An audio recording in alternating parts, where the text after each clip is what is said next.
Nampaknya Konami sekarang ini nampak lebih suka mengeluarkan kad Broncos. Hari tu baru saja keluarkan kad versi Barcelona.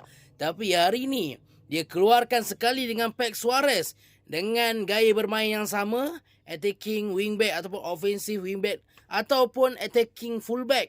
Yes, Broncos kembali guys. Kau nak tengok tak? Van Broncos ini dikomparekan dengan Phillip Lahm. Yes, aku tahu memang akan kalah.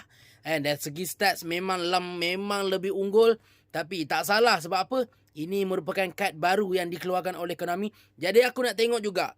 Compare di antara offensive wingback yang hari tu keluar dengan yang hari ni keluar. Baru kita nampak kad itu punya keunggulan macam mana. Kualitinya macam mana. Kalau korang yang suka dengan konten-konten e-football, bola sepak, korang boleh follow aku dan tekan button dekat sini. Sebab apa? Free je guys. Nak tengok statsnya? Betul, serius, betul, serius. Let's go! Okay, ini merupakan kad Van Broncos. Dan juga ini Phillip Lahm Big Time. Dan mana kita tahu Phillip Lahm Big Time ni sangat-sangat OP guys. Sangat-sangat best untuk pakai Phillip Lahm. Sebab Phillip Lahm boleh bermain untuk right back, boleh bermain untuk left back, boleh bermain untuk left midfield ataupun right midfield. Manakala Van Broncos ni aku rasa boleh juga, tapi kita kena check dulu. Pertama sekali kita kena tengok untuk offensive awareness. Nampaknya daripada segi offensive awareness hinggalah lofted pass, nampaknya Phillip Lahm lebih mengungguli Van Broncos dengan lebih kurang ada yang 1 point, ada yang 2 point, ada yang 7 point.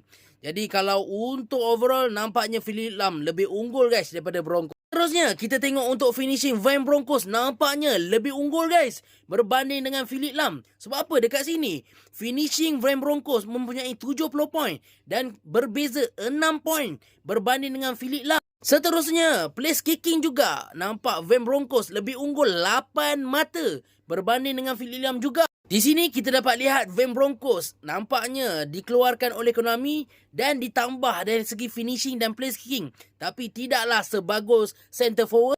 Seterusnya ialah curl. Nampak dekat sini curl Phillip Lahm lebih baik dengan penambahan 2 point berbanding dengan Van Broncos. Tapi tetap mereka punya kolom ni hijau guys. Ui, wanginya. Yes, wangi. Sebab apa? Aku ada pakai kasturi kijang. Bukan setakat kasturi kijang. Ada kasturi putih, kasturi hitam, kasturi susu. Dan aku ada juga versi-versi minyak wangi yang lain. Kalau korang nak tahu, versi minyak wangi ini adalah dia punya kepekatannya. Dia punya bau yang sangat-sangat kuat.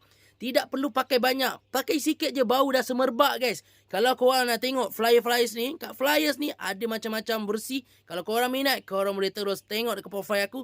Check dekat Wahab terus, okay guys? Seterusnya